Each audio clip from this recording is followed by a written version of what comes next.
อนอบน้อมต่อองค์พระสัมมาสัมพุทธเจ้าพระธรรมเจ้าพระสังฆเจ้าซึ่งเป็นที่เคารพสักการะของเรามนุษย์เทวดาทั้งหลายขอถวายความเคารพนอบน้อมบูชาศีลทางกรรมฐานครูบาอาจารย์ผู้สั่งผู้สอนทั้งปริยัติปฏิบัติปริยัติปฏิบัติปฏิเวททั้งหลายก็ขอเจริญพรบรรดาศรัทธาสาธุชนทั้งหลายวันนี้เป็นวันที่24มิถุนายนตรงกับวันพุธที่24ซึ่งก็มาพบกับญาติโยมอีกครั้งหนึ่งในวันนี้ซึ่งในวันนี้ก็คือรายการวิปัสสนาเคลื่อนที่จากสติภายในสู่สันติวิธีภายในชุมชนซึ่งก็ได้ร่วมกับคณะอุบาสกอุบาสิกาจากจังหวัดน่านในการเคลื่อนที่ในการเผยแผ่ซึ่งปัจจุบันนี้ก็ถือว่าได้รับการยอมรับขึ้นเรื่อยๆนะต่อไปนี้ก็ขอเชิญพบกับโยมพ่อพองแม่กูลเนาะเจริญพรแม่ของทั้งทายาทโยมก่อน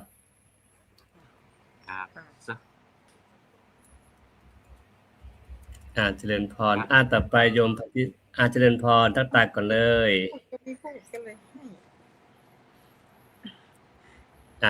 ต่อไปโยมพันธิสา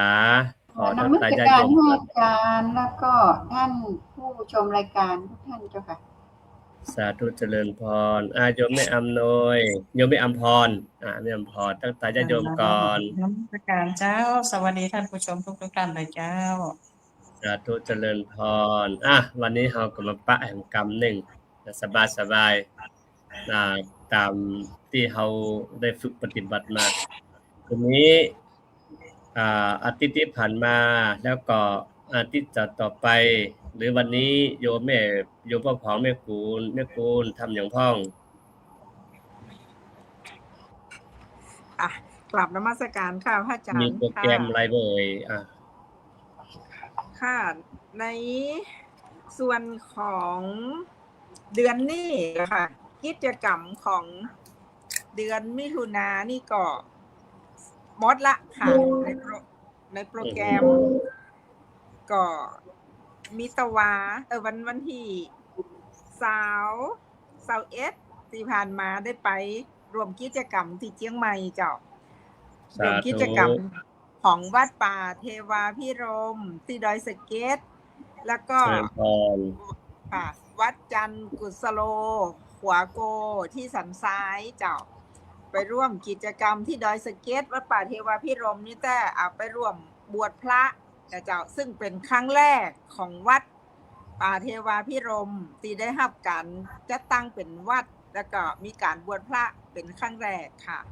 แล้วก็ได้เป็นการบวชพระ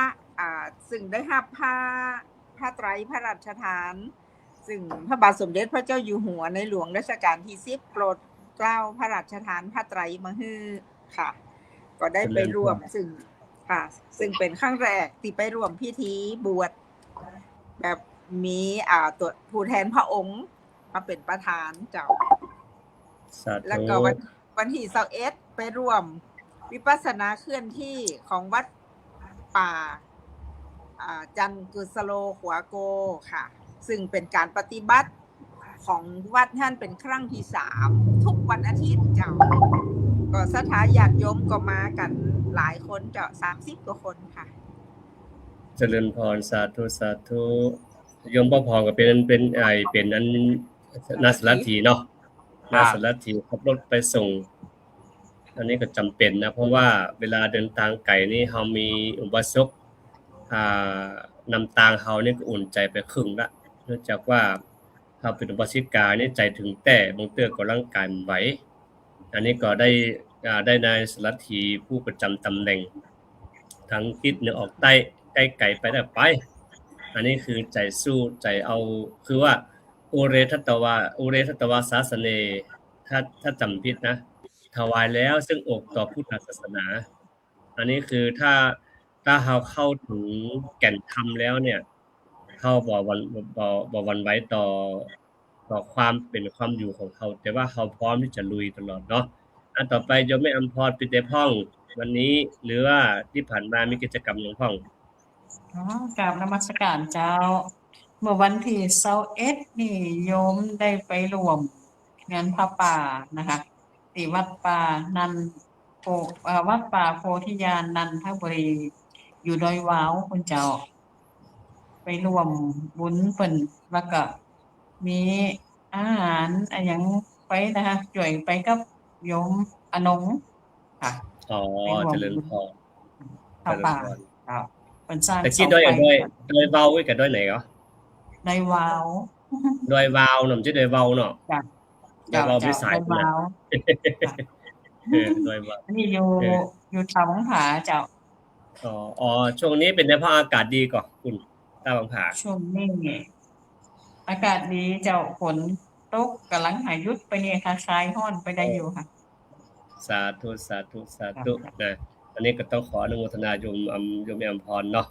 ที่ได้เป็นกำลังหลักในการช่วยเหลืออุปการะแล้วก็อำนวยความสะดวกต่อการปฏิบัติธรรมของตุดงเทียนนะตุดงเทียนแล้วก็โทรบอกมาละว่าตัดสินใจละไปเนี่ยเพิ่นจะไป อ๋อ ดูแลวัดหนึ่งเพิ่นมาขอ ค่ะ ไป จะ ก็ ไป อันนี้ขออนุโมทนาบุญ จะไปวันเสาร์นี่ล่ะ สาธุแล้วก็ไปเอาเตียนไปตานเอานะวันที่25กรกฎาคมจะไปตานเตียนที่ท่านก่อนละแล้วก็เนื่องจากว่าท่านตั้งใจตั้งแต่มาบวชกับอาตมาตั้งใจมากๆปฏิบัติตรงเวลาเป๊ะบ่มีไผมากกว่ามาแล้วก็สามารถนำพาญาติโยมปฏิบัติได้นำทางได้ อันนี้ก็น่าชื่นชมถึงแม้จะบวชเมื่ออายุมากแล้ว ก็ยังใฝ่ปฏิบัติอยู่ อันนี้ก็เป็นที่ชื่นชมเนาะต่อไปโยมพันธิสาปิจเดพ่องช่วงนี้ ช่วงที่ผ่านมาก็เป็นเป็นเพื่อนร่วมทางกับแม่กุลลุงหองไปเชียงใหม่ตามที่แม่กุลเพิ่นว่าเนาะก็ได้ไปร่วมบวชพระแล้วก็ดูปฏิบัติธรรมที่วัดจันทร์สุกโลนะคะเนาะประมาณนี้ค่ะ สาธุเจริญพรกับการเดินทางกับรอดมัน ได้ไปมีโอกาสได้ไปกราบพระอาจารย์ที่วัดจิตลิน วัดจิตลินที่ประตูเชียงใหม่นะคะอนุโมทนาบุญเนอร์ที่อุตส่าห์แบกสังขารจากน่านมาเจ้าของใกล้แล้วก็ได้เอาโฆษณาหน่อยผู้ใดสบู่เกลือมาถวายสบู่เหลวเกลือก็ถือว่าชื่อว่าใจก็ชื่อว่าพอใจได้อยู่ก็ต้องขออนุโมทนาโยมทั้ง3ท่านที่ได้เมตตาเอาสบู่มาซึ่งก็จะใกล้หมดพอดีทีนี้วันนี้เรามาอู้กันเรื่องพละ5นี่เวลาเราไปสอบอารมณ์กันเนาะไปสอบอารมณ์กันอย่างก้าเนี่ย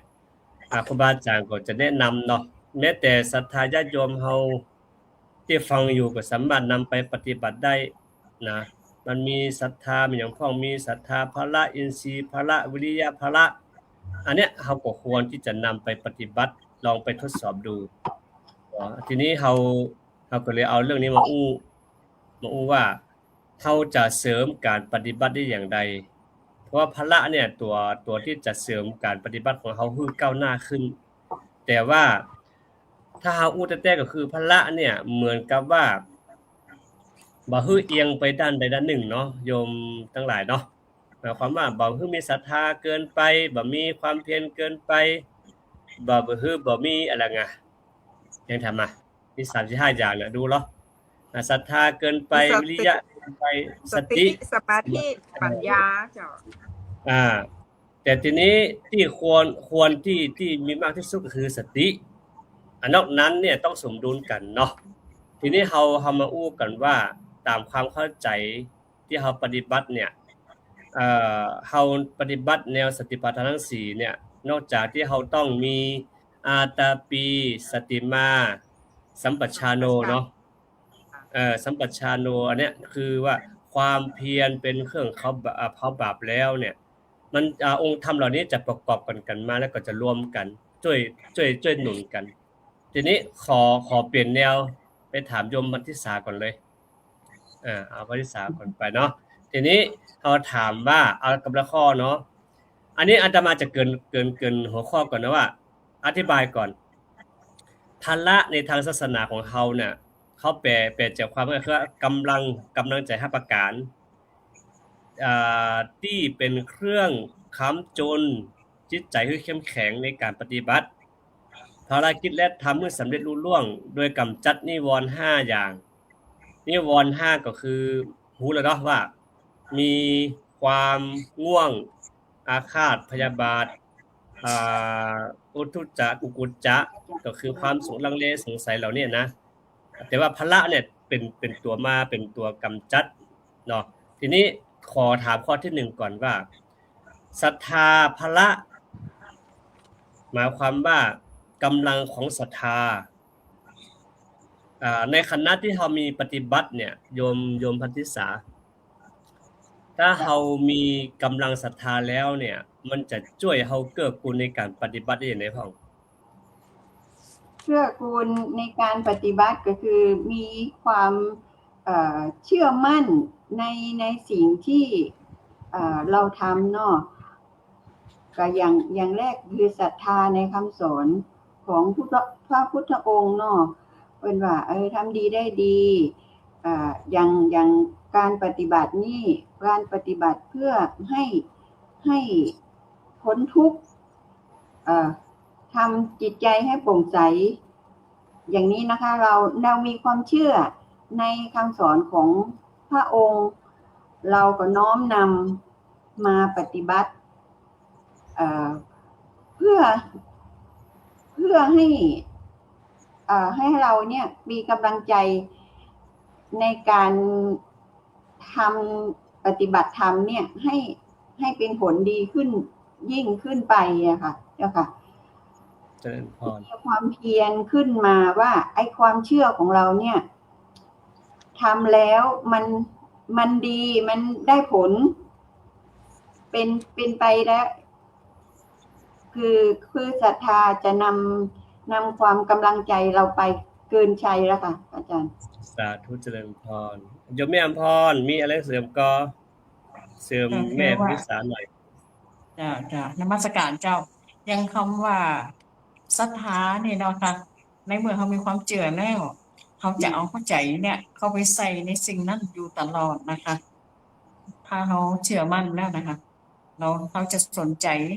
จะพยายามใส่ใจทำในสิ่งนั้นเลยเจ้าเชื่อมั่นว่ามันเป็นสิ่งที่เขาน่ะต้องทำให้ได้อีกนะเจ้าสาธุเจริญพรอาจารย์พ่อพองเจ้าแม่กูลท่านจะเสริมก่อนครับนมัสการครับอาจารย์สาธุในเรื่องของความศรัทธาก็คือความเชื่อมั่นมันอันดับแรกเนี่ยเขาต้องมีความเชื่อมั่นในจิตในใจของเขาเห็นก่อนว่าเขาต้องมีความเชื่อมั่นในคำสอนของพระพุทธเจ้าด้วยตอนใหม่ๆก็บอกใครต่อได้ครับเจริญพรหลังจากว่าเขาได้มาเรียนรู้มาปฏิบัติฟังครูบาอาจารย์รู้แล้วเขาปฏิบัติเองเนี่ยความเชื่อมั่นความศรัทธาและก็ความเชื่อมั่นเนี่ยในจากจิตจากใจเขาเนี่ยมันรู้สึกมันจะเกินร้อยเวลาอาจารย์ใจเขาต้องเกินร้อยถ้าบ่ถึงร้อยนี่บ่ได้ครับครับเจริญพรสาธุอาจารย์แม่กุลค่ะก็ในส่วนของศรัทธาเนี่ยต้องมาเป็นอันดับแรกนะคะถ้าจิตบ่ศรัทธาบ่ยอมรับมันก็ถึงก้าวบ่มีก้าวต่อไปนะเจ้ามันจะมีแต่ความลังเลสงสัยก็ในความศรัทธาเนี่ยอย่างของแม่กุลนี่ก็จากการศึกษาปริยัติก่อนศึกษาพุทธประวัติของพระองค์สาธุเจริญพรค่ะแล้วก็ศึกษาในเรื่องของพระธรรมคำสอนตอนแรกติมาเข้ามาเรียนมจรเนี่ยเพราะว่าสงสัยในพระไตรปิฎกเจ้าว่า สมพระไตรปิฎกเนี่ยเป็นคำสอนของพระพุทธเจ้าแต่ก่อแล้วก็มีไอ้อย่างมาฮ้องฮับ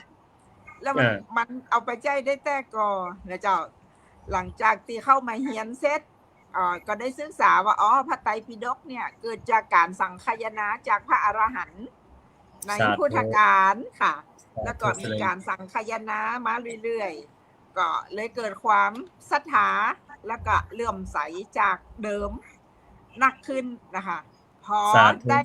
จากศึกษาปริยัติเสร็จได้เข้ามาปฏิบัติโยมแม่ได้เข้ามาปฏิบัติ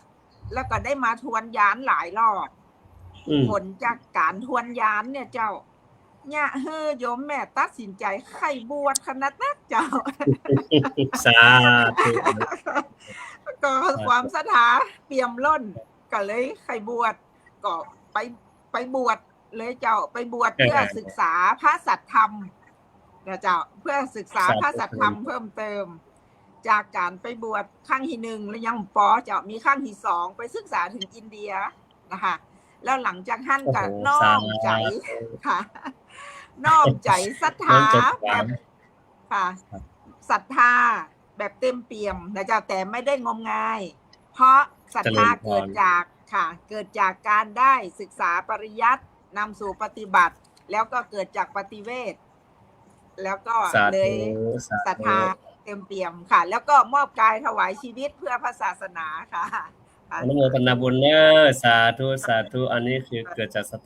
ตะกี้แม่สุปรีเข้ามาแล้วรู้สึกว่าจะออกไปกรรมหนึ่งนะยังแม่สุปรีกราบนมัสการเจ้าค่ะอาจารย์เจ้าอันกดได้กำลังเข้าได้ประเดี๋ยวนี้เจ้าดีละเจริญพรตั้งตาญาติโยมก่อนว้าวกราบนมัสการท่านอาจารย์แล้วก็สวัสดีกัลยาณมิตรกัลยาณธรรมทุกๆคนเจ้าข้าเจ้าสุปีวงคมานะเจ้าขออนุญาตเรียนรู้ธรรมะตัวเนาะความรู้น้อยปัญญาน้อยนะเจ้ากำลังขอเป็นใจรับฟังก่อนนะเจ้าสาธุเจ้าค่ะดีใจที่เอาสามารถธรรมะบ่จำกัดพื้นที่ธรรมะบ่จำกัดเรื่องภูมิแดนแล้วก็ตอนนี้เฮาไปเผยธรรมะก็บ่จำกัดภูมิแดนเฮาอยู่คนที่คนตางหมดอาตมาก็อยู่เชียงใหม่แม่สุปีก็อยู่บ้านโยมแม่อำพรโยมแม่พันธิสาโยมพ่อผมก็อยู่น่านหมดแต่ว่าเฮาอาศัยธรรมะที่องค์พระสัมมาสัมพุทธเจ้าของเฮาเนี่ยเผยแผ่มาเนาะเผยแผ่มาแล้วก็ฝากเป็นมรดกของเฮาหมู่เฮาทั้งหลายมีหน้าที่สืบทอดและต่อยอดต่อไปเผยแผ่ต่อไปถ้าเฮาบ่ได้ช่วยกันเนี่ยมรดกอันล้ำค่าที่สุดเนี่ยก็จะหายจากจิตจากใจไปแล้วเนี่ยเฮาจะไปที่จะมาแหมก็ยากดังนั้นก็เฮาในฐานะที่เป็นศาสนทายาททั้ง4เสาหลักเนี่ยช่วยกันกำลังเจ้าประเดี๋ยวบางทีก็เพียงพอแต่ว่าอุบาสกอุบาสิกาเนี่ยบางทีก็มาเข้าใจความจริงมากกว่าแล้วเข้าใจมากกว่าแล้วก็ทำให้เข้าใจความธรรมของพระสัมมาสัมพุทธเจ้าดีกว่าดังนั้นแม่สุปรีตะกี้อู้กันเรื่องภละคือข้อศรัทธาภละถ้าการปฏิบัติธรรมนั้นถ้าเฮามีศรัทธาในการปฏิบัติแล้วเนี่ยจะก้าวหน้าได้ก่อแม่สุปรีลองทำความอธิบายให้ฟังหน่อยเหรอพละ5นะเจ้าพละ5เกิดจากความศรัทธาก่อนนะเจ้าพระอาจารย์เจ้าตรงอันกำลังศึกษาอยู่นะเจ้าอาจจะบ่เก่งแต่เป็นยังถ้าบ่มีสักคนศรัทธาวิริยะสมาธิพละอันปัญญาพละนะเอาเฉพาะข้อแรกก่อนแม่เอาข้อแรกก่อนนะเจ้าครับเจ้าเป็นความเชื่อและความศรัทธานะเจ้าถ้าเฮาปฏิบัติธรรมเนี่ยก่อนที่เฮาจะไปปฏิบัติธรรมเนี่ยถ้าเฮามีศรัทธาเบื้องต้นเนี่ยเฮาจะยอมไปปฏิบัติก่อนจ้ะอันนี้คือพระคุณเจ้านี่โยมแม่ก็ว่ามันก็เกิดจากศรัทธาเนาะศรัทธาของเฮาก่อนอย่างเราจะมาเรียนรู้วิปัสสนากรรมฐานนะเจ้าโยมแม่ก็เกิดจากความศรัทธาก่อนเจ้า สา ก็ ธุ เรียนรู้ไปทีละอย่างทีละข้อแล้วก็ถามว่าเก่งก็บ่เก่งแต่มันมีความรู้สึกของเขาคือความศรัทธาเขาอยากเรียนรู้เนาะอ่าเรียนรู้เรื่องวิปัสสนากรรมฐานคืออันหยังเจ้าก็เรียนไปกำน้อยนะโยมแม่ก็บ่เก่งนะเจ้าแต่ก็อาศัยศรัทธานะเจ้าศึกษาไปกับญาติธรรมพ้องพระคุณเจ้าหลายๆรูปพ้องเจ้า สาธุสาธุอันนี้คือตะกี้นี้ศรัทธาเนี่ยเท่ากับหมายความว่าเฮาศรัทธาต่อหลักการปฏิบัติของพระพุทธองค์พระองค์เนี่ยเราถ้าย้อนไปพุทธประวัติเนาะคือต้องยอมเสียสละทุกอย่างไปนอนกลางดินกินกลางทรายอยู่ท่ามป่าเขาลำนาวไพโดยที่บ่มีญาติพี่น้องส่งข้าวส่งน้ำเลยเนาะกว่าจะได้คุณค่ากว่าจะได้ไอ้สิ่งที่ดีงามมาขนาดนี้เนี่ยถ้ามีคนหนึ่งเสียสละไปเนี่ยก็ยากลำบากเขาก็จะมืดไปหมู่กี่ภพกี่ชาติแต่ทีนี้ขอย้อนไปนิดหนึ่งว่าย้อนไปอย่าไม่ปูนอุตกี้ว่าศึกษาพระไตรปิฎกมีความเลื่อมใสพระไตรปิฎกทีนี้คนที่รวบรวมเมื่อก่อนเนี่ยพระมหากษัตริย์เถระนะรวบรวมเหล่าบรรดาภิกษุสงฆ์เนี่ย700,000 รูป700,000 รูปแล้วคัดมาเหลืออยู่499 รูป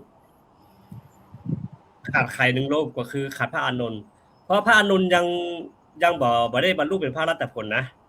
หลังจากที่พระองค์ปรินิพพานไปแล้วปุ๊บเนี่ยยังนะจากคณะพระองค์ทรงพระชนมายุนี้ก็ยังบ่ได้บรรลุเป็นพระอรหัตผลนะ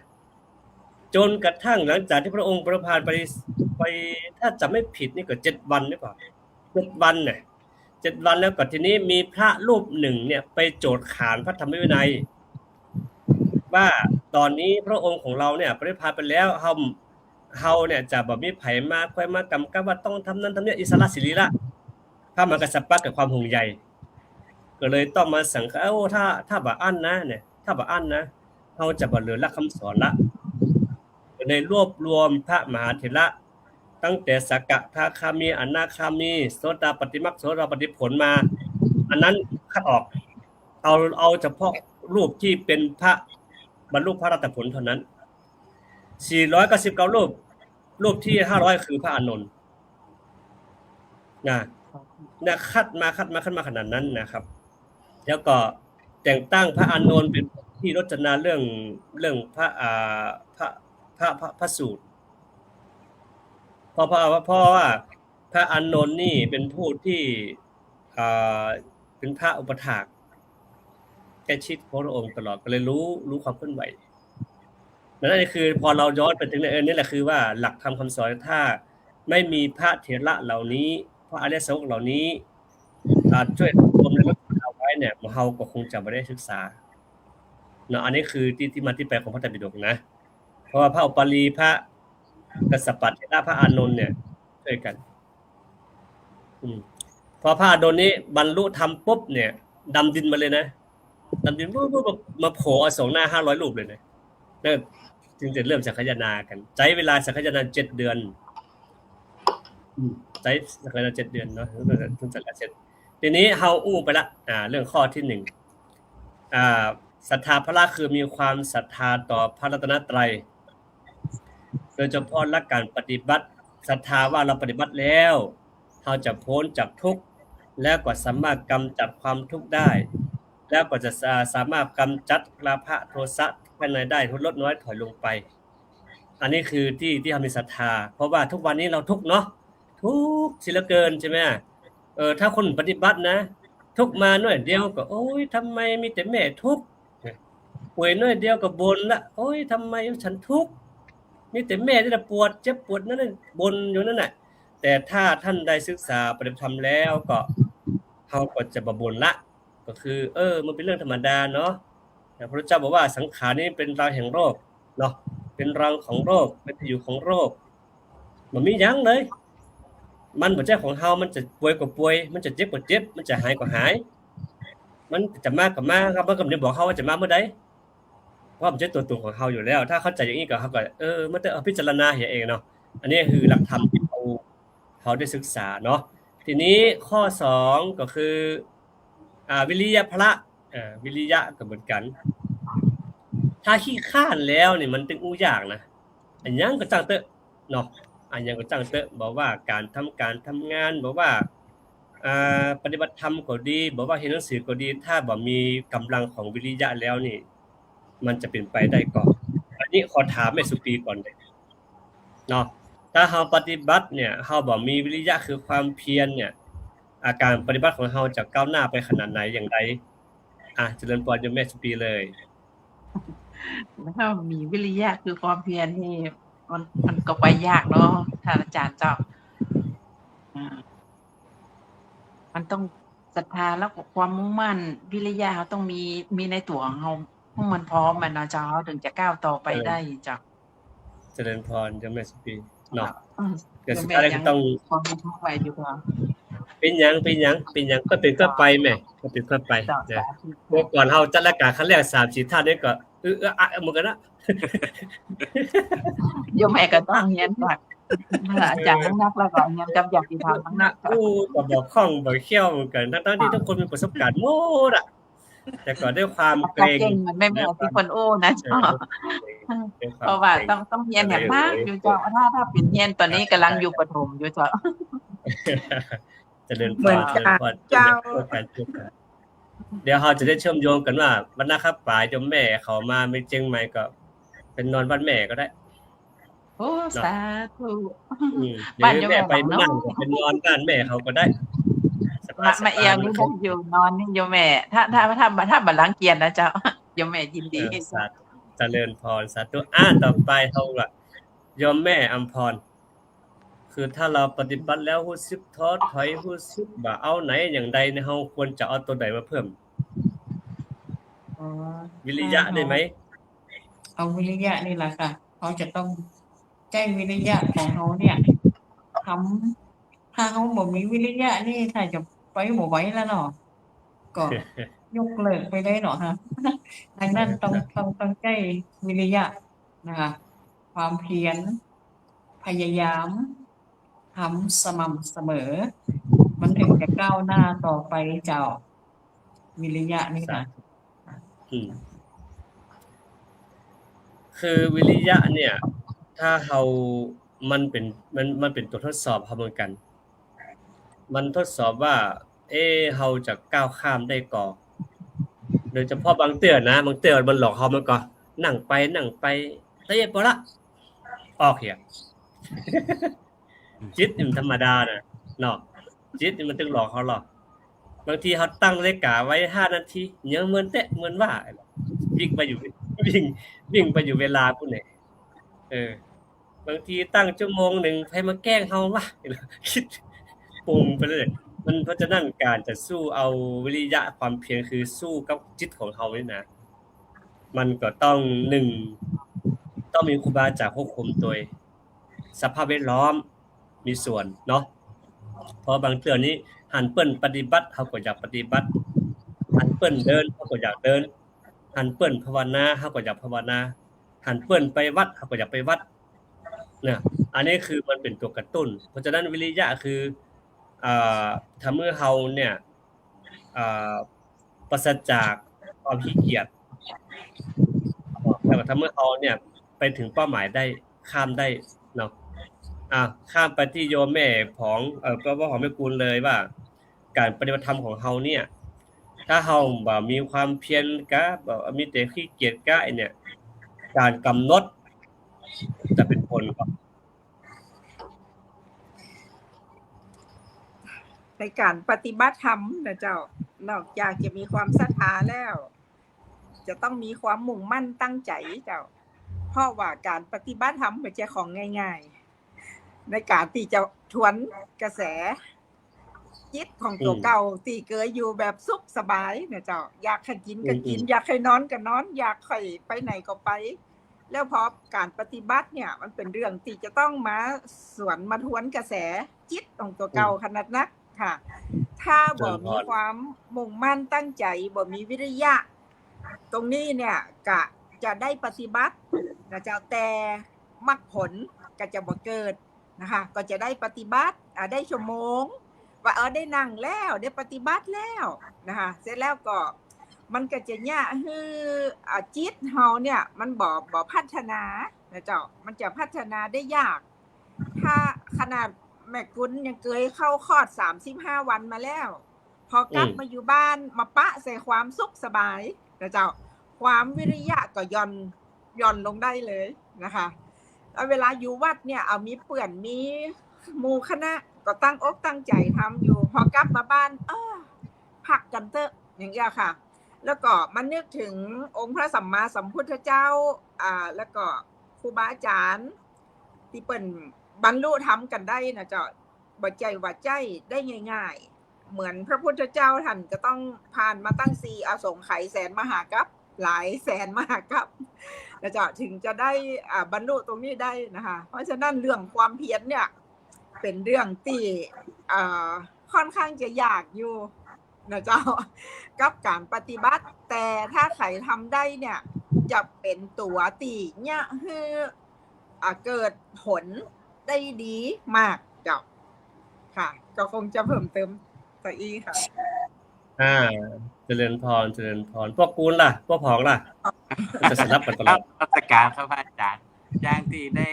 ได้ผมได้อู้ไปว่าวิริยะความเพียรแล้วมันต้องบวกด้วยว่าใจต้องเกิน100ห้ามต่ำกว่า100บ่ได้ใจต้องเกิน100ที่จะต่อสู้เพราะว่าเขาต้องไปปะอุปสรรคมากมายทั้งทางกายบอกว่าความเมื่อยความง่วงเหงาหาวนอนความเจ็บความปวดอันอย่างนี้นะครับจงได้ความเพียรขนาดนักแล้วก็ใจเนี่ยมันจะต้องเกิน100ครับผมราชการเจริญพรสาธุแล้วก็ยมพันธิสามีแนวคิดอย่างใดฟังแล้วก็เรื่องความวิริยะเป็นความเพียรที่มันเริ่มมาจากความมีศรัทธามาก่อนแล้วก็มีความตั้งใจในการที่เราจะปฏิบัติธรรมอย่างเช่นเราเดินเนาะเดินจงกรมอย่างนี้อย่างโยมเนี่ยเดินไปโอ้รู้สึกง่วงมากง่วงแต่ยังไงก็ต้องถ้าอยู่ในหมู่คณะเราก็ต้องพยายามเดินให้ง่วงก็รู้ว่าง่วงก็ต้องเดิน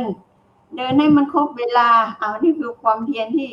เริ่มแรกๆเนาะก็ตั้งใจก็มุ่งมั่นไปจนจบเนาะก็คือความเพียรแรกก็มันก็เป็นทดสอบเราในครั้งต่อไปเราก็ต้องฝึกให้มากกว่านี้เนาะฝึกให้มากขึ้นอย่างเช่นเหมือนกันอาจจะทนอยู่กับทุกเวทนาแต่ก็ต้องเอาอาศัยความเพียรแล้วก็ตั้งใจมุ่งมั่นที่จะทำให้ไป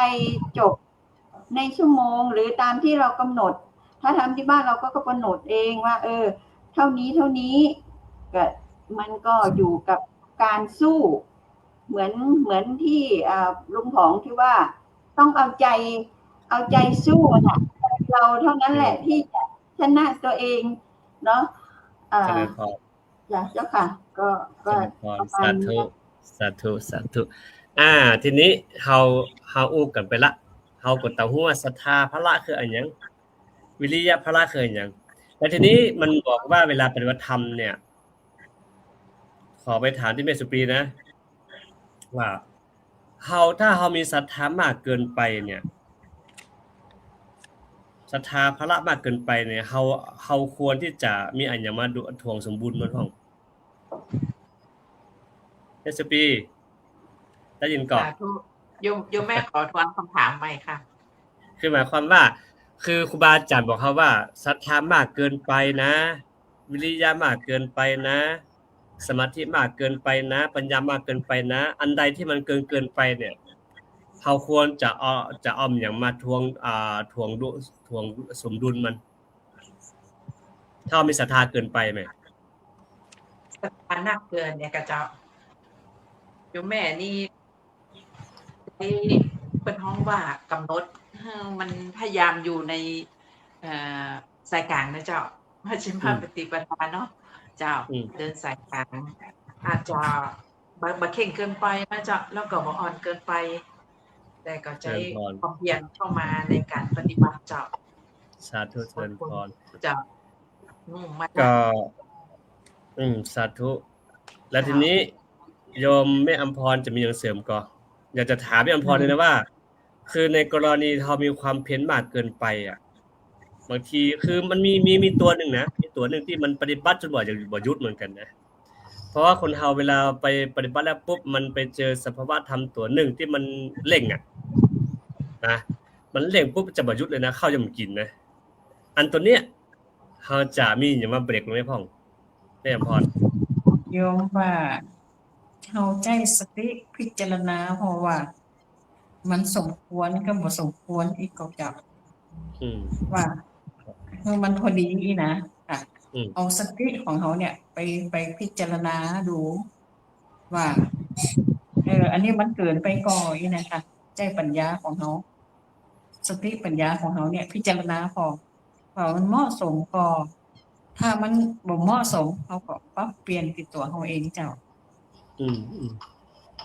ครับโยมแม่สุปีบ่ต้องเกรงเด้อสบายๆเรามาธรรมะเราบ่ได้มาตุกหนา ขอบพระคุณอาจารย์ เรามาแบ่งปันความรู้อันนี้คือเอามาแบบประสบการณ์ที่เราปฏิบัติมาหมดละหมายถึงว่าแต่ละท่านก็ปฏิบัติมาผ่านวิธีอุกิจมาหมดละบางอย่างแม่สุปีก็ปฏิบัติมาหันมือละก็คงผ่านการอธิษฐานจิตมาหลายรอบแล้วก็ทนยานหลายรอบเนาะอันนี้เราก็เลยเอาประสบการณ์ที่เราคือว่าเป้าหมาย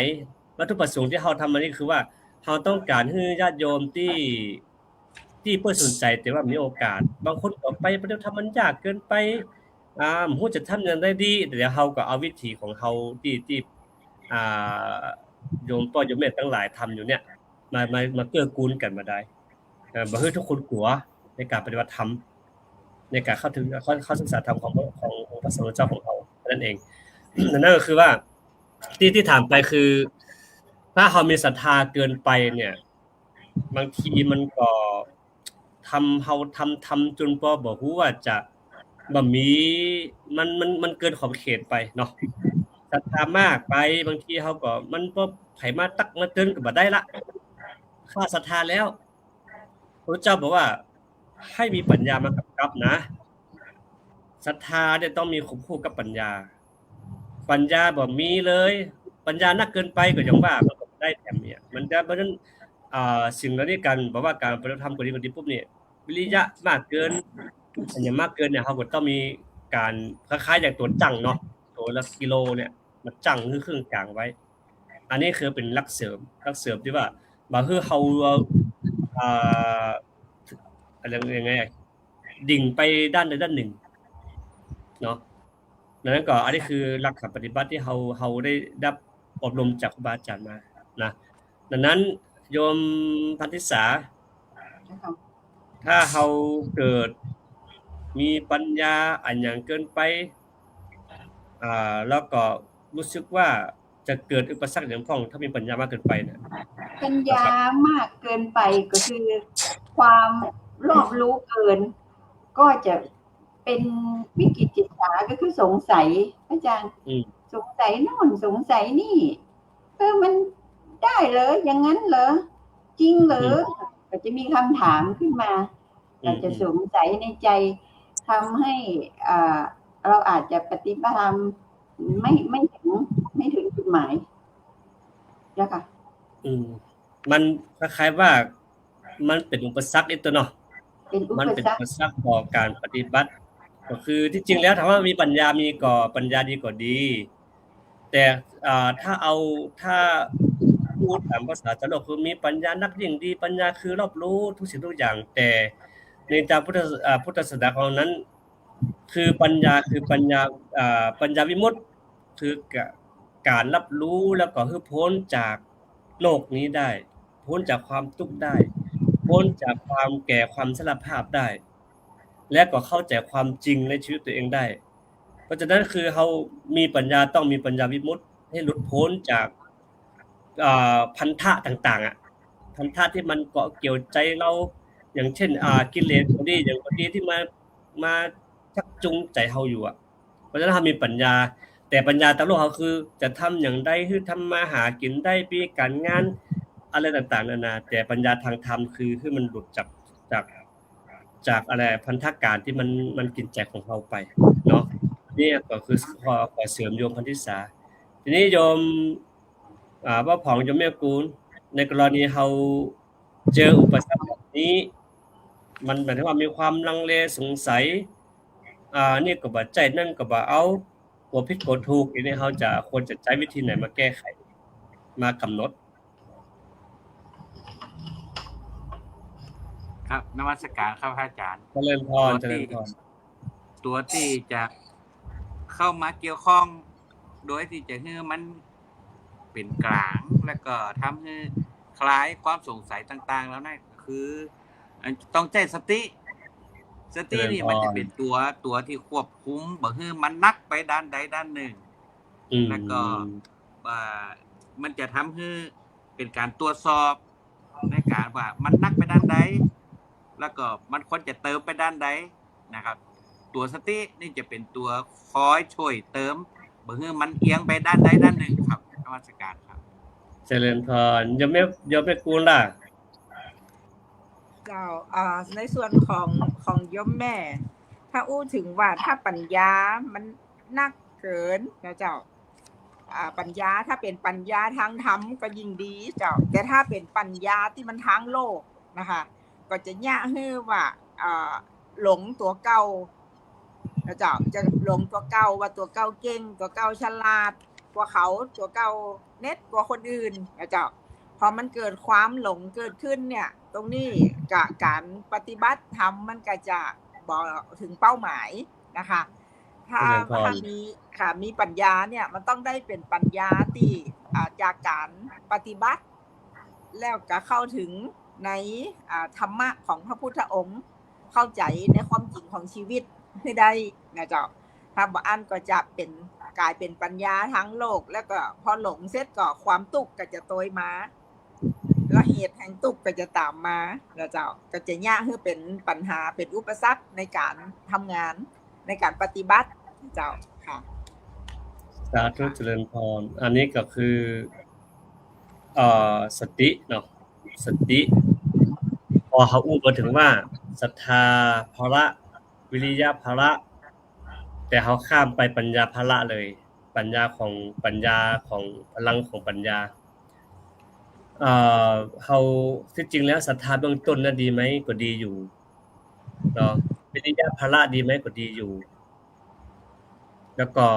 ปัญญาภละดีไหมก็ดีอยู่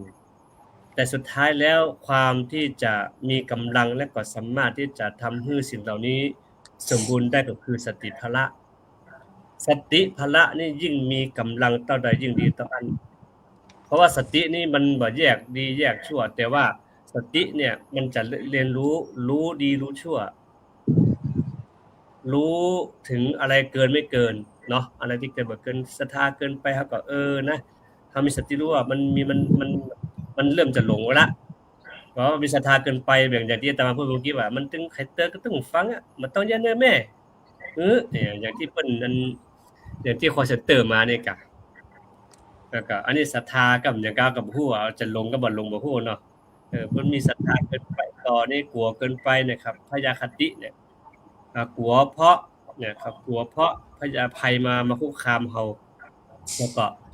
ทำไปโดยที่บ่มีสติเพียงพอเนี่ยนั้นสติของเขาต้องไตร่ตรองว่าควรทำอย่างใดและพิจารณาอย่างใดนะดังนั้นการที่เฮามาอู้ภละเนี่ยเรื่องภละเนี่ยมันเกื้อกูลต่อการปฏิบัติอันใดที่มันดึงเกินไปอันใดที่หย่อนเกินไปมันก็จะมีตัวมาถ่วงดุลก็คือตัวสติมาเตือนตัวเราอันนี้เกินไปแล้วเนี่ยบางคนที่ปฏิบัติเนี่ยคือมันเกิดศรัทธาแล้วเนาะมีศรัทธาแล้วปุ๊บรู้สึกว่าเชื่อมั่นละมันก็เลยเร่งตัววิริยะมันเร่งปุ๊บนี่มันตัวสติเริ่มมาละตัวศรัทธาตัววิริยะมันล้ำคุ้มมันล้ำตัวสติไปแล้วครูบาอาจารย์เติ้นก็ตึงฟังเฮ็ดเติ้นก็ตึงฟัง มันก็เลยปฏิบัติตามใจชอบ อันนี้เขาเรียกว่าตามความโลภความโกรธความหลงที่มาครอบงำอยู่ทำให้หลงอารมณ์ไปอย่างเช่นบางคนปฏิบัติไปแล้วรู้สึกว่าอารมณ์มันนี่ถ้าภาษาวัยรุ่นก็วันนี้มันฟินขนาดไหนเนี่ยวันนี้ ปฏิบัติแล้วฟินอินไปกับสภาวะธรรมที่มันเกิดขึ้นนะต่อไปสุปีเนาะบางทีก็เดินวันค่ำมาจุดมาย้อนข้าจะเอาบนขึ้นวันเนี้ยอีนะแต่มันจึงมีหรอกพอสุดท้ายแล้วมันกำลังห่ำปอไงบุญญาบารมีของเฮามันห่ำปอเนี่ยเฮาก็ต้องมาเสริมเอาเรื่อยๆเพราะอย่างพอผ่านมาแล้ว ก็เคยผ่านด้วยมาค่ำกินเนี่ยยืนข้างถนนรถ10 ล้อมาเนี่ยก็จะปิ้วๆเนี่ยเบายงนะเอาละเริ่มสติเริ่มบ่เพียงพอแล้วเพราะฉะนั้นเฮาการปฏิบัตินี่เนี่ยเราต้องได้กัลยาณธรรมเนาะกัลยาณธรรมโดยเฉพาะองค์พระสัมมาสัมพุทธเจ้าของเฮาเนี่ยเป็นต้นแบบที่สุดพระองค์เองก็เคยลองหมดแล้วเนาะเคยลองว่าลองบ่กินข้าวแล้วก็บ่กินสุดท้ายแล้วก็บ่ถึงเป้าหมายเป็นทรมานตนสุดท้ายก็ถึงเป้าหมายมันจะต่างของมันน่ะเนาะแต่สุดท้ายก็ต้องปีกมาตามปกติดำเนินชีวิตของเฮาตามปกติกินอย่างใดนอนอย่างใดแต่ว่าอย่างเดียวคือมีสติเนาะมีสติในการกำกับในการดูแลอิริยาบถของเฮาเนาะทีนี้ยังมีเวลาพอสมควรเนาะยังเหลืออยู่นิดนึงก็ทีนี้อยากจะถามต่อว่าคำว่านิวรณ์นิวรณ์ทั้งละ5ทั้ง5ข้อกับนิวรณ์5ข้อเนาะนิวรณ์5ข้อจะถามว่าทำระหว่างศรัทธาวิริยะสติสมาธิปัญญาศรัทธาเนี่ยมันเป็นปฏิปักษ์เป็นปฏิปักษ์หรือเป็นอุปสรรคต่อนิวรณ์ได้อย่างใดโยมแม่คุณโยมพ่อของศรัทธามันจะเป็นตัวปฏิปักษ์ของนิวรณ์5เพราะนิวรณ์5มันมีความอย่างพ้องมีความง่วงความลังเลสงสัยเป็นนิพพานเนาะเพราะฉะนั้นศรัทธาเนี่ยเดี๋ยวอาตมาต่อข้อนึงไปก็แล้วกันเนาะเดี๋ยวข้อ2แม่ต่อไปศรัทธาเนี่ยมันจะแก้ตัวไหนแม่ ความลังเลสงสัย แก้ตัววิจิกิจฉานะแก้ตัววิจิกิจฉาถ้าสมมติเฮาสงสัยนะการปฏิบัติของเฮาก็จะบรรลุมือซะนี่แต่บ่แต้มฮู้อีเนาะมันก็ยอมแม่สุปีแต่ฮู้แต่เพิ่นว่าหมอคนเดียวกะอีน่ะมันจะอันน่ะหมอเป็นคนเดียวกะมันจะบ่ยอมลงมือทำสักเตื้อแล้วก็บ่ถึงเป้าหมายเพราะฉะนั้นศรัทธาคือมาแก้นิวรณ์5คือตัวสงสัยอันนี้จำไว้เด้อเวลาไปปฏิธรรมนี่นะต่อมาวิริยะล่ะวิริยะไปแก้ตัวไหนของนิวรณ์5มีมิทะทินามิทะเนาะยมแม่สุปียมแม่อัมพรเนาะแก้ทินามิทะคือแปลว่าความเพียรง่วงความขี้เกียจความขี้เกียจความท้อแท้เพราะว่าท้อแท้หดหู่ใจจิตใจของนี้กำลังเบื่อหน่ายนี่นะต้องเอาตัววิริยะเข้าไปแก้ถึงจะยกใจของเขาเนี่ยพ้นจากอารมณ์ที่มันทับเขาอยู่เนี่ย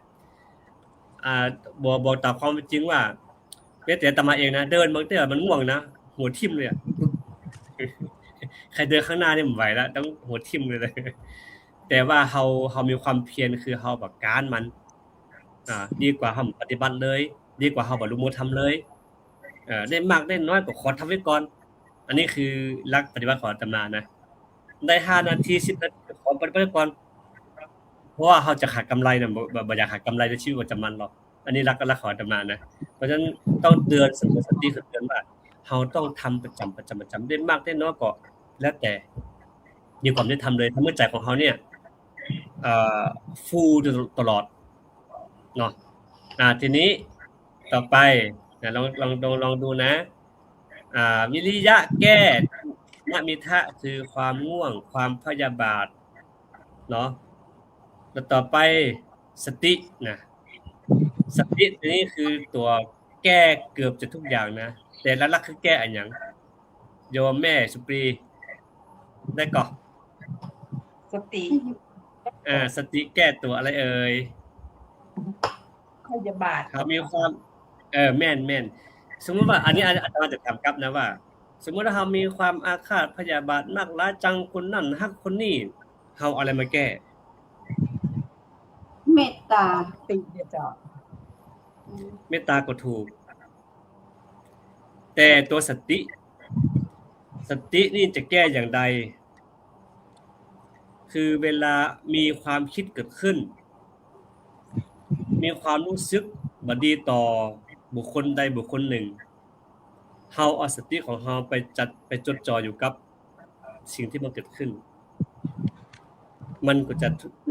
ช่วยลดแรงพยาบาทลงไป แล้วก็ความเมตตาธรรมก็เกิดขึ้นเมตตาธรรมอีดูสงสารต่อเพื่อนมนุษย์เราว่าใจของเรากับใจของเขาอารมณ์เขาอารมณ์เรามันก็จะปรับเปลี่ยนไปเนาะดังนั้นเฮาเอาสติมาแก้พยาบาทนะท่านใดมีพยาบาทนักๆนี่นะลองระลึกรู้กับสิ่งที่เกิดขึ้นมันจะช่วยทำให้เฮาอยู่แบบเป็นสุขแล้วก็ใจของเฮาก็จะบ่หยาบก้านเลยเพราะถึงวันถ้าคุณปฏิบัตินี่มันจิตมันจะหยาบเนาะโยมพ่อผองโยมแม่คูณโยมอภรโยมปฏิสารโยมแม่สุใจจะหยาบนะการดำเนินชีวิตของเฮาแทบจะบ่ม่วนเลยนะกินข้าวก็รับประทานนอนก็ต้องม่วนแต่พอเฮาปราศจากอคติทุกอย่างแล้วปุ๊บเนี่ยเขาก็ต้องการความสุขเฮาก็ต้องการความสุขจะอีกนะมันก็สบายไปเนาะทีนี้ทำข้อต่อมาสมาธิล่ะโยมพันธิสาโยมแม่อำพร แก้โดยความฟุ้งซ่านเนาะสมาธิเนี่ย เราต้องแก้ด้วยอุทธัจจะกุจจะความง่วงเหงาก็ต้องง่วงต้องใช้สมาธิในการที่ใช้ความมีสมาธิในการแก้เนาะอาจารย์ความตั้งมั่นเนาะใจเนี่ยค่ะตั้งมั่นโดยใช้สมาธิตั้งมั่นในการแก้ความง่วงความฟุ้งซ่านรำคาญใจไม่ชอบใจต้องอยู่ในอารมณ์ของสมาธิไม่ให้อารมณ์สัดสายควบคุมให้มีความสงบที่สุดสาธุพรจะไม่อำพรมีไหมเวลาเดินไปนั่งไปมีก่อนมีความรำคาญใจมีความโกรธมีความนี่มีก่อนเคยมีอยู่ค่ะมีใช้วิธีไหนที่มันหายไปหูมันใช้วิธีเข้าหูโดยมันเลยค่ะหูตามนั่นเลยว่าค่ะหันหูมันเกิดขึ้นแล้วนะคะเห็นหูหนออย่างนี้นะคะสาธุเจริญพรดีและโยมแม่สุปีเหรอมีก่อนแม่มีเวลาเดินไปรำคาญโกรธมีก่อนมันฟุ้งแล้วบางทีต้องกำหนดดึงสติกลับมาเจ้าว่ากับเจ๊กำหนดเจ้าทางอาจารย์สาธุเจริญพรเนี่ยคือง่ายๆเนาะมันต้องไปอาจารย์พาราเนาะเอาขึ้นมาปุ๊บเราก็จะไปหาหมอเนี่ยหมออันโยมแม่รำคาญอันมันใจมันรำคาญนะจะยาชุดเลยเนาะบิ่มดีตัวยาพิษประเภทไม่กินยุ่งไปใหญ่เลยโยมพ่อหองมีก่อนโยมพ่อหองเคยว่าเดินแล้วบัดตามใจตัวเก่าเดินแล้วบัดจังว่าตัวเก่ารำคาญก่อนครับมันก็มีพ่องครับอาจารย์สิ่งเหล่านี้ถ้ามันเกิดเข้ามาบ่ว่าในข้างในการเดินหรือว่าการนั่งโดยเฉพาะมันก็จะเข้ามากวนเขาก็ต้องถ้ายังตีเดินเขาก็จะ หยุดกำหนด หยุดเดินแล้วก็กำหนดว่าสิ่งที่มันมากวนใจนั่นเนี่ยมันคืออะไรหยังเราโดยกำหนดโดยกำหนดว่าฟุ้งหนอหรือว่าถ้าเขาคิดอยู่เขาก็คิดหนอเนี่ยครับถ้าสิ่งที่มันมาเกิดในจิตขณะนั่งก็เขาก็กำหนดตามอารมณ์ที่มันเกิดขึ้นนั่นมันก็ยาก เจริญพร โดยการมีการตั้งสติจิตมันมั่นคงด้วยการกำหนดนั่นนะครับ เจริญพรสาธุทีนี้มีโยมวริศนันท์เนาะมาอยู่กรุงเทพติดตามเป็นแฟนคลับมาตั้งแต่ปี2019ละตั้งแต่ต้นรายการละตั้งแต่เริ่มก่อตั้งรายการนี้มานะคุณบอกว่าอยู่กรุงเทพแล้วก็ขอบคุณแม่ๆทุกท่านที่ให้ความรู้และได้ประโยชน์ แล้วก็มีสาระและเข้าใจง่ายค่ะอันนี้กดโยมวริศนันท์นะแล้วก็ตอนนี้รับฟังอยู่ที่กรุงเทพโยมจิมินิหรือว่าตานี่นะอันนี้ก็รับฟังทุกเช้าและให้กำลังใจทุกวันอันนี้ก็ต้องขออนุโมทนาบุญสาธุกับญาติโยมทุกคนที่ติดตามให้กำลังใจตลอดมาข้อสุดท้ายละเวลาเหลือนิดเดียวในเมื่อเรามีกามฉันทะมีความอยากความใคร่เห็นรูปสวยรูปงามแล้วเกิดราคะเกิดขึ้นเนี่ยโยมแม่สุปีมีอะไรมาแก้มันปัญญาเนาะเราจะแก้อย่างใดเราจะเอาปัญญาไปดูต้นไหนมันแม่อธิบายเจ้าค่ะแม่พันธิสาช่วยเสริมแม่สุปีแก้โดยกามฉันทะเนาะปัญญาใช่ไหมอาจารย์ปัญญาแก้โดยกามฉันทะเกิดในความพอใจหลงอะไรพวกนี้เนาะกามคุณทั้งหลายก็ใช้ปัญญาพิจารณาทำว่าสิ่งเหล่านี้มันไม่ใช่ตัวตนเราเขาเจริญพรมันใช้ปัญญาพิจารณาแล้วค่ะว่าสิ่งเหล่านี้มันไม่ได้มีเกิดประโยชน์ในการปฏิบัติธรรมนะคะพระอาจารย์เจริญพรสาธุในรูปรสกลิ่นเสียงอะไรพวกนี้นะถ้าเราก็ใช้ปัญญาพิจารณาทำกำหนดตามที่ในสภาวะอารมณ์ที่มันเกิดขึ้น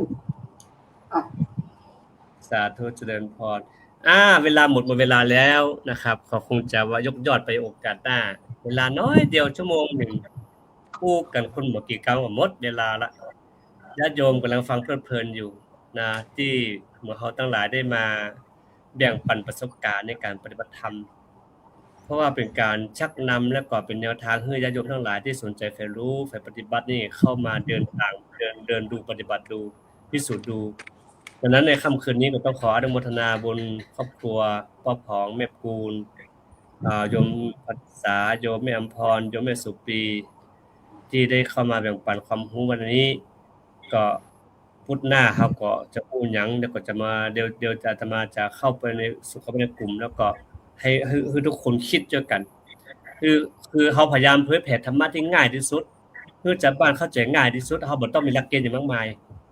ทำอันนี้มันจะเบื่อหน่ายเขาจะทำอย่างไรคือเป็นสะพานบุญและเป็นช่องทางคือท่านที่ผู้ฟังอยู่เนี่ยหันเข้ามาศึกษาดูก่อนเนาะดังนั้นในวันนี้ก็ต้องขออนุโมทนาบุญสาธุกับโยมพ่อของแม่คุณโยมแม่สุปีโยมแม่อำพรโยมแม่พันธิสาและก็ญาติโยมทุกคนที่ให้กำลังใจคณะพูดคุยแผ่ธรรมวิปัสสนาคติในวันนี้ก็ด้วยบุญญาบารมีของเราได้ท่านทั้งหลายได้บำเพ็ญมามากน้อยเท่าใดก็ตามแต่วันเวลาของเราที่ได้บำเพ็ญดีแล้วและประกอบดีแล้วนี่ก็ขอมาเป็นพลังบุญพลังกุศลให้พวกเราท่านทั้งหลายได้อยู่ว่าปฏิบัติธรรมขององค์พระสัมมาสัมพุทธเจ้าต่อไปเจริญพรสาธุกราบนมัสการพระอาจารย์เจ้านมัสการสาธุ